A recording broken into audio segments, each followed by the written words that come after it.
Hi crafters! The project I'll be making today is a coffee-themed shaker card plus a matching treat box. I'm starting off with a piece of ivory cardstock of standard A2 size. I'm going to use a plastic bag to apply some ground espresso distress ink onto directly from the pad. Then I'm spritzing it with water and transferring the ink onto my piece of cardstock. This will create splatter effect. I can repeat the process if I need to add more layers.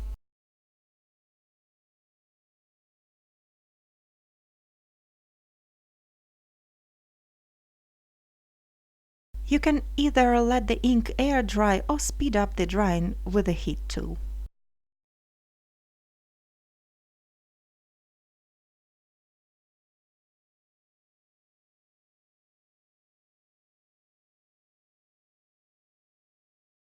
The dies I will be using are double-stitched rectangles by Cat Scrappiness. They are perfect for making stitched frames and panels, and this is exactly what I'm going to do. I'm using 3 rectangles from the set and securing them with washi tape.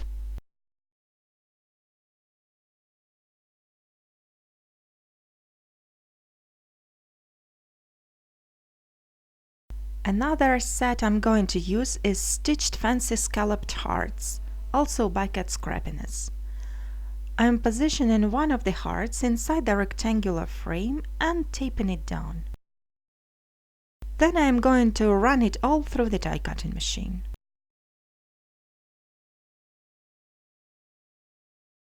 I'm going to need this large frame and the panel with the heart window.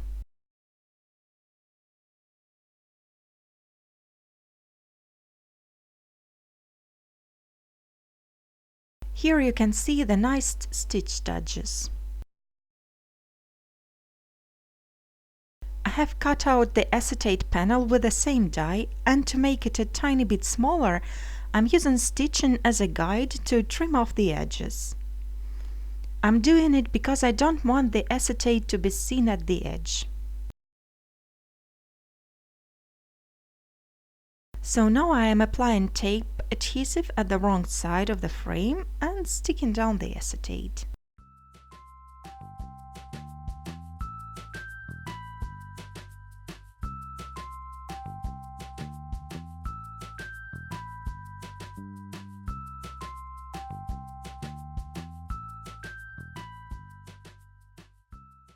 Next I used the same dies as I did before to make a vellum panel and this white stitched heart.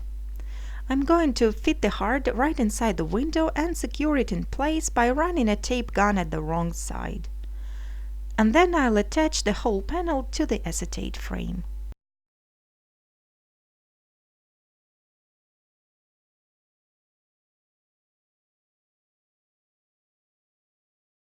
Now I'm going to use the largest of the stitched hearts to create a vellum pocket with the arched decorative edge.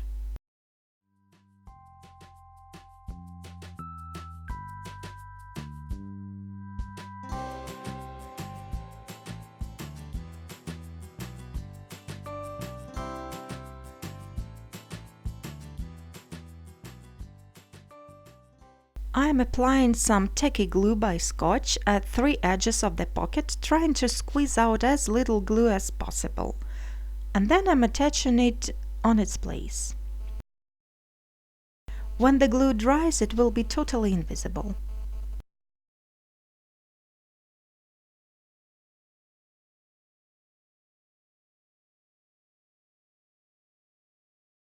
To make a shaker frame, I am applying tape adhesive again at the wrong side, and then I'll be sticking some craft foam on top. You can use mounting tape instead, but in that case you'll need to apply 2 layers of it.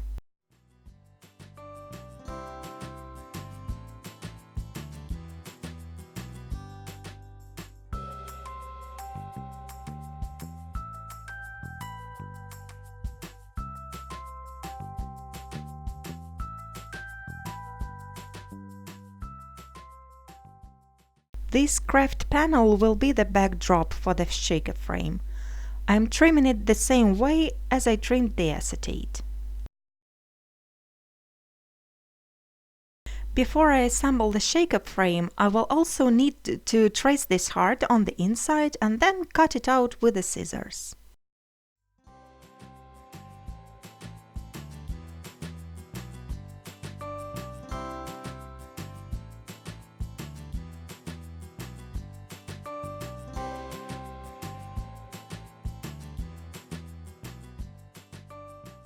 So now I am applying adhesive again, and then I can fill in my shaker frame.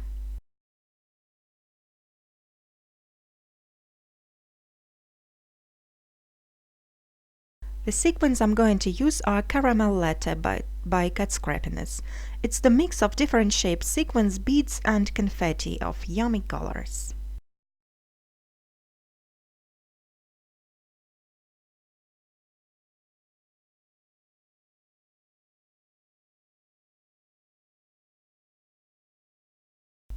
When the sequins are evenly spread inside the frame, I'm covering them with a backdrop panel and pressing it down firmly.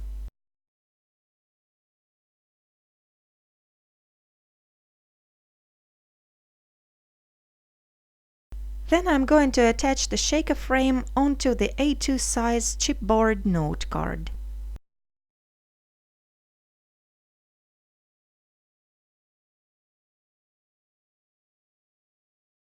This is the heart that I have cut out earlier out of craft cardstock, and now I am gluing it onto my card.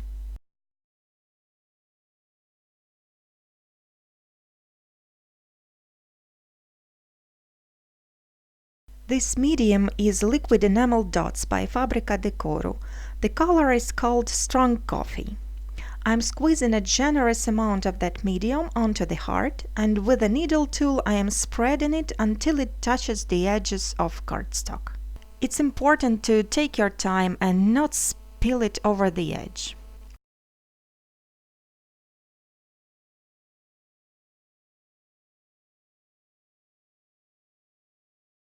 Now I am adding more medium to the center to fill all the area. This is the same medium enamel dots, but it's different color called Jasmine. I'm squeezing small drops of it all around the edges.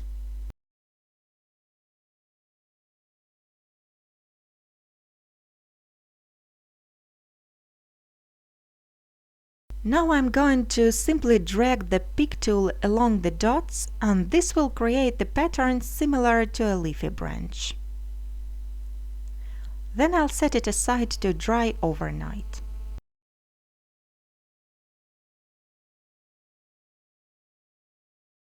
I have also die cut two small stitch tags, but instead of punching holes, I will be attaching two sequins from the set I used to fill in the shaker.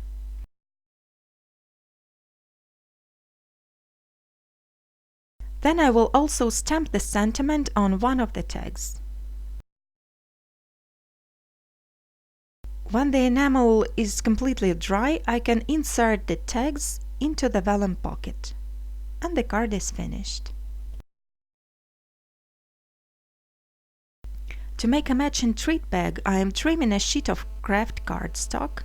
It should be 10 inches wide.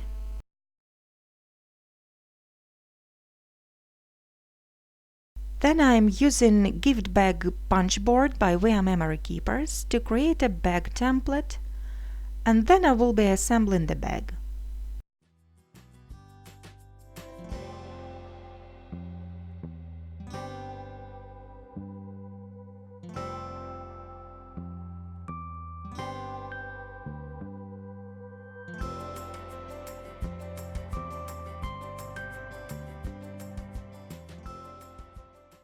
I am going to add the splatters to the bag just as I did to the card.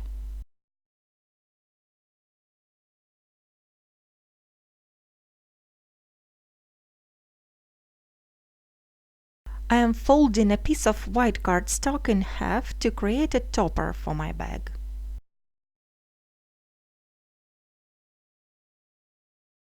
I'll be using a heart from the same set. I'm positioning it on top of cardstock so that the two edges of a die are hanging off the folded edge of the cardstock, like this. Then I can secure it with a tape and send it through the machine. What I will get is very similar to a small valentine.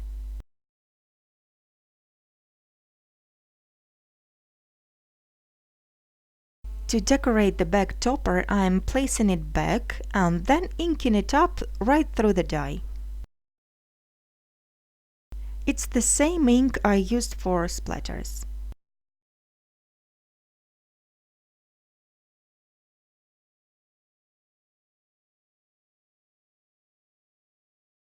I will be using the alphabet die set to spell the word coffee. This one is by Memory Box.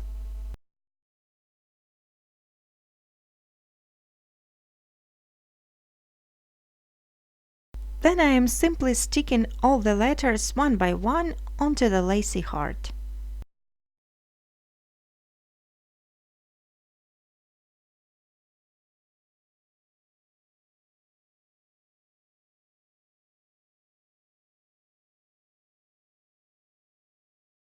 This is the letter O from another alphabet set, but I will only need a negative piece from the middle. I want to use it to create a coffee bean.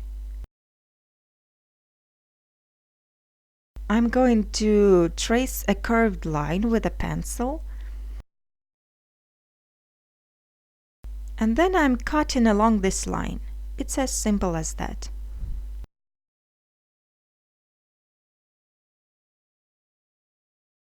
All I have to do now is to stick my coffee bean along with some smaller sequins from the set to finish off the bag topper.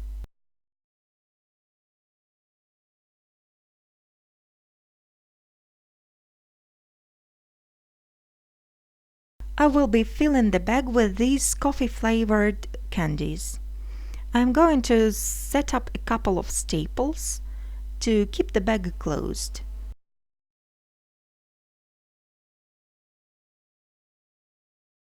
Now I'm sticking 2 foam squares to the topper and attaching it to the bag. This way it will be easy to take off, even without tearing it.